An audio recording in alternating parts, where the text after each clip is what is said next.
Bom, aula passada, as duas últimas aulas, nós falamos sobre etnocentrismo e depois sobre relativismo cultural. Tudo isso para nós entrarmos no tema diversidade cultural. Nós sabemos o que é isso, nós temos pleno conhecimento do que significa, né, essa diversidade cultural, mas seria importantíssimo nós analisarmos alguns tempos históricos, algumas manifestações da história em que a diversidade cultural se apresenta. Então vamos lá. A diversidade cultural ela implica em dois aspectos: a diversidade cultural material e a diversidade cultural simbólica. Tema de Enem. Tá? O Enem adora falar sobre diversidade cultural. A diversidade cultural material se dá pelas ferramentas que são descobertas pelo homem, né, que são criadas pelo homem. Não só ferramentas, mas também os utensílios domésticos dos quais ele usa, né, que ele utiliza. E tudo isso tem uma relação direta com o local, o ambiente do qual esse material é criado. Nós formos, por exemplo, viajar para Minas Gerais, nós encontraremos várias cozinhas que faz uso da panela de barro, por exemplo.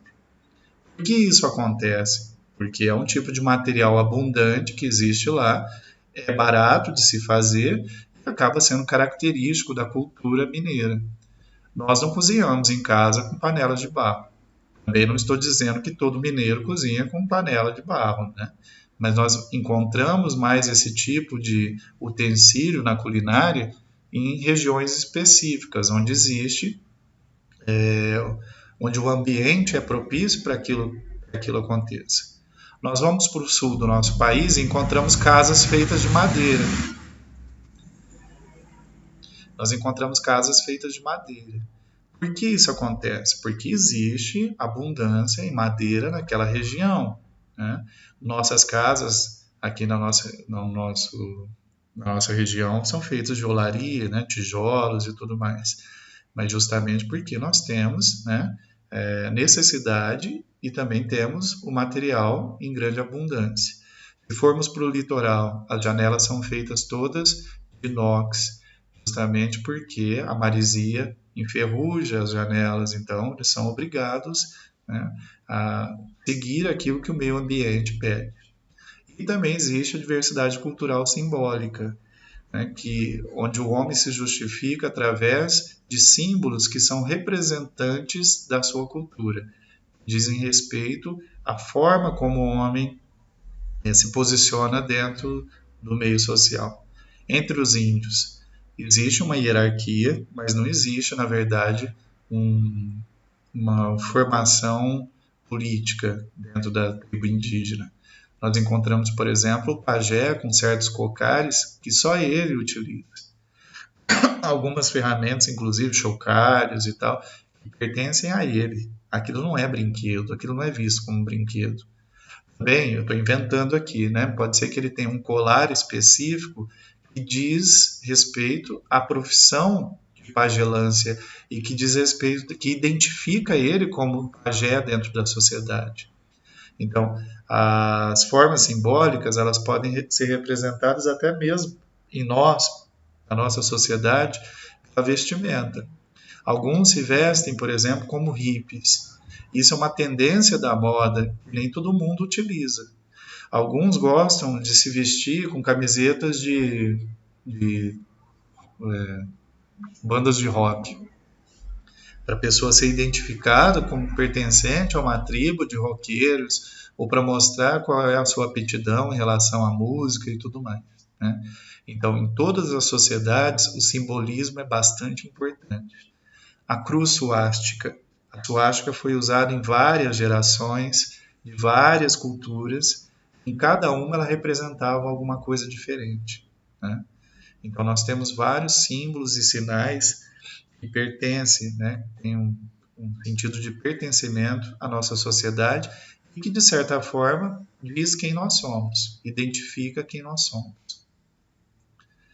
O simbolismo, de certa forma, é uma maneira de expressar visões de mundo, compartilhando essas visões, né, os significados que elas possuem, desde os primórdios do Homo sapiens, desde que o homem passou a desenvolver a linguagem, ela também se concretiza, de certa forma, como um sinal, como linguagem simbólica. Por isso nós temos tantas línguas, tantos dialetos, tantas gírias que são usadas, mesmo num país como o nosso, que é tão grande, né, tão vasto, nós encontramos pessoas falando de maneira diferente, usando linguajares diferentes, tendo costumes diferentes. E aí, a apostila de vocês traz uma análise histórica das sociedades. Então, nós sabemos que o berço da civilização começa na Mesopotâmia. O homem começa a desenvolver a sua agricultura, começa a desenvolver as primeiras formações de Estado, e os povos da Mesopotâmia estão inseridos na nossa cultura de hoje. Vejam, por exemplo, vocês se lembram da lei do talião, a lei que falava olho por olho, dente por dente. Nós não a usamos no nosso Código Civil, mas no dia a dia a gente aplica isso. O que fazem comigo, eu faço de volta, né? Pago com a mesma moeda.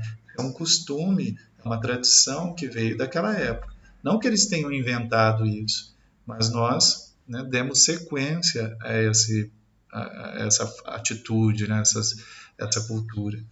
Os mesopotâmicos foram os primeiros a criar tijolos, a construir construções em olaria. Nós seguimos esse padrão, né, até os dias de hoje. Mas muitas coisas que eles fizeram não pertencem à nossa sociedade. Nós não somos, por exemplo, politeístas, não somos monoteístas, mas muita coisa a gente absorveu de uma sociedade que é tão remota, né, tão antiga, tão velha, e que ainda traz alguns símbolos, sinais e costumes que são usados no dia de hoje. Você sabe, por exemplo, que eles são os inventores dos signos do zodíaco, né? Várias técnicas da matemática, da física foram criadas por eles. Persas é um exemplo clássico de um povo que adquiriu cultura de vários povos. Já que os persas eram guerreiros, eram homens guerreiros, viviam da guerra, eles acabaram tendo que aturar ou,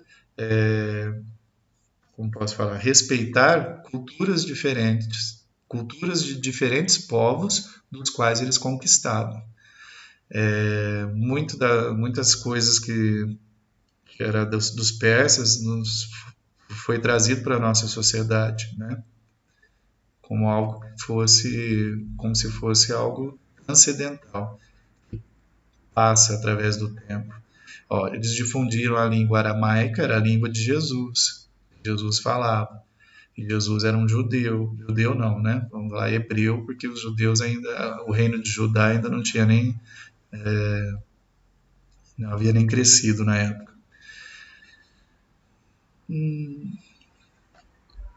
Persas. A religião persa, por exemplo, né, cria o dualismo, a ideia de bem e mal. O bem só existe porque existe o mal. O bonito só existe porque existe o feio. Esse dualismo foi trazido, absorvido pela cultura grega e inserido na nossa sociedade, né, nos dias atuais.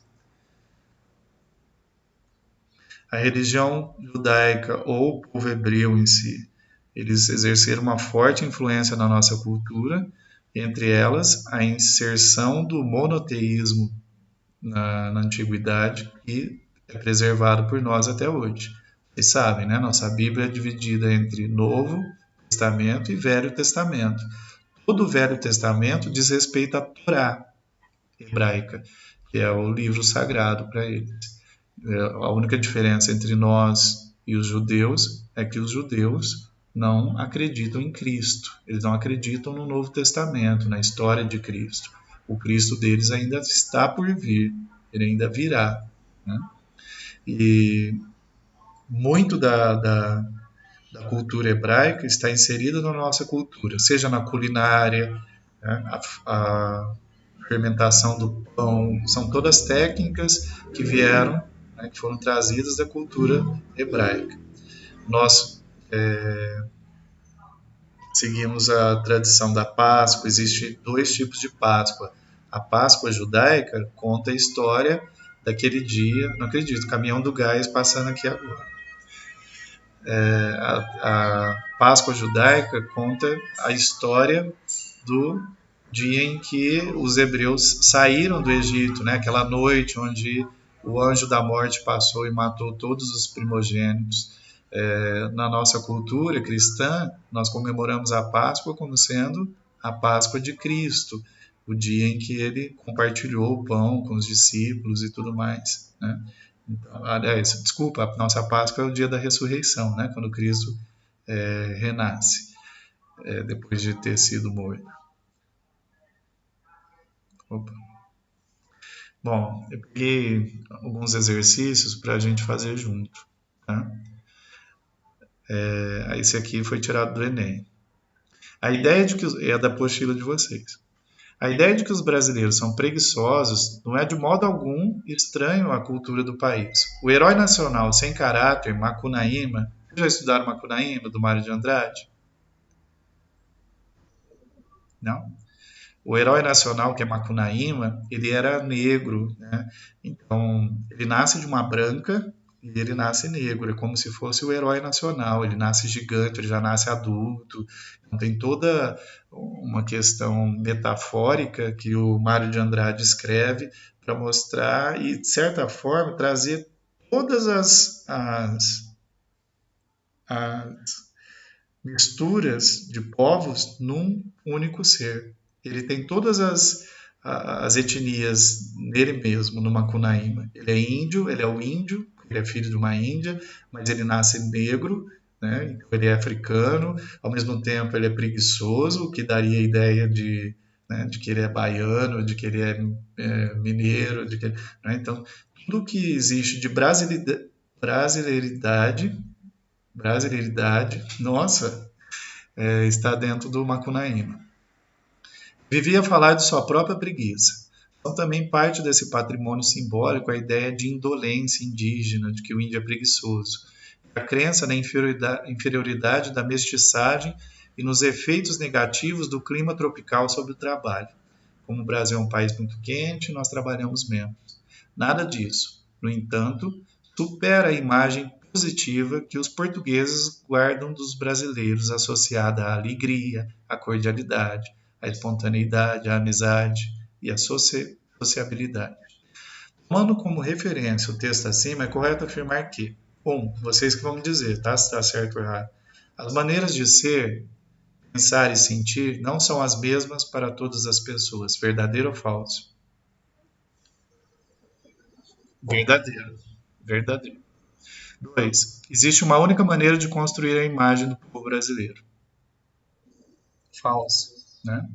Podemos pensar hoje uma cultura brasileira composta de elementos de todas as origens, indígena, africana e europeia. Verdade.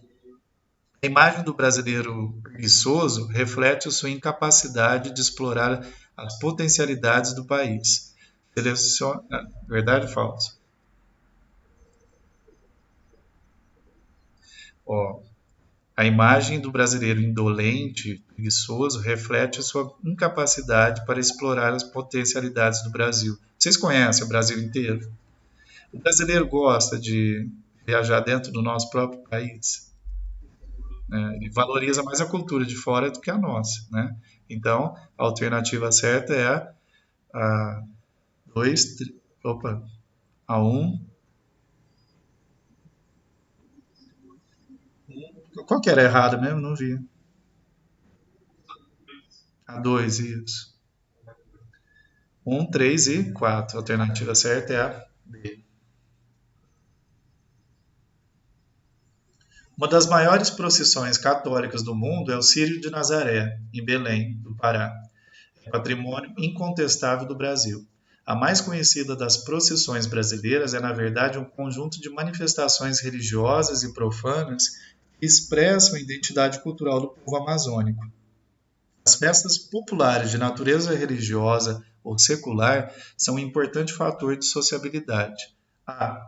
Tendo como referência o exemplo do Círio de Nazaré, caracteriza outra festa relevante na herança cultural do Brasil. Carnaval, o que mais? Festa junina, tem que ser brasileira. Natal, por exemplo, não é no Brasil, né? Não é só brasileiro.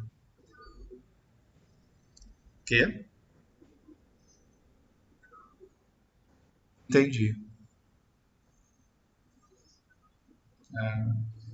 No Amazonas, qual outra festa que existe lá?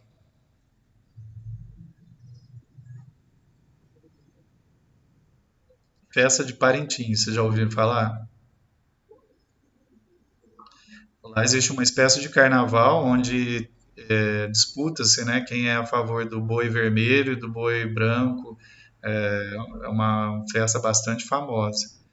Aqui próximo da gente, em Barretos, festa de Barretos, né? E assim por diante. Comente o significado da festa selecionada no item anterior para a sociabilidade.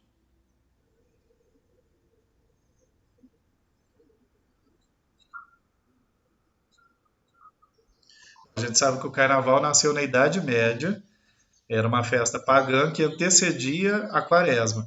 Então é um período em que as pessoas saíam na rua de máscara e tal, tal, tal. Né? Mas no Brasil isso se tornou uma tradição. Né?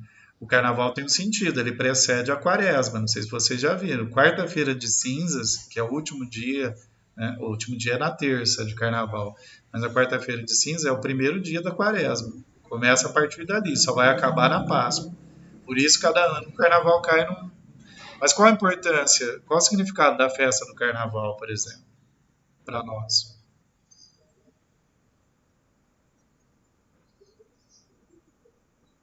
Diversão, né?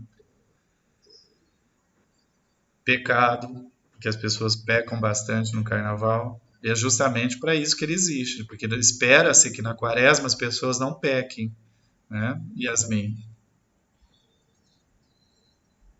também está na sala. O- Aqui a gente tem uma imagem lastimável, não sei se vocês acompanharam nas redes sociais. Esse muro, ele foi pintado, essa gravura foi feita em Ribeirão Preto. E algum idiota foi lá e escreveu o hashtag Fora Bolsonaro, junto com a, como chama isso mesmo? Grafite, né? Junto no grafite. E tendo depois escrito isso, um outro bolsonarista vai lá e escreve vaca, já foi tarde. Né? Esse tipo de expressão é uma expressão simbólica. Desliga os microfones um minutinho, pessoal. É uma expressão simbólica que diz respeito ao desrespeito que se tem a uma pessoa que morreu lutando contra a corrupção e que ninguém sabe quem matou, né, até hoje. E esse tipo de expressão é uma expressão muito próxima à ideia de nazismo. Né? Os judeus também sofreram com essa ideia. E olha, esse muro é um muro que foi pintado na Alemanha nos dias de hoje. Né? Eu amo o nazismo, amo Hitler. Né? E, então, esse tipo de manifestação simbólica, muitas vezes, não é vista pelo lado do bem, né? É vista pelo lado, pelo pior lado que existe. Vocês tinham visto isso da Marielle, em Ribeirão? Depois alguém foi lá e deixou viu aqui, flores, né, no muro para simbolizar aí a paz de alguma coisa, né, de alguma forma. A gente tem que acabar com esse pensamento. E é isso aí, galera. Tem alguma dúvida?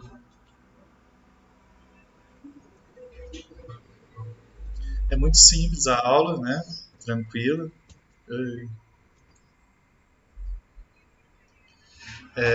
Então tá certo, moçada. Agradeço vocês. Até semana que vem, então. Tchau. Até mais. Tchau.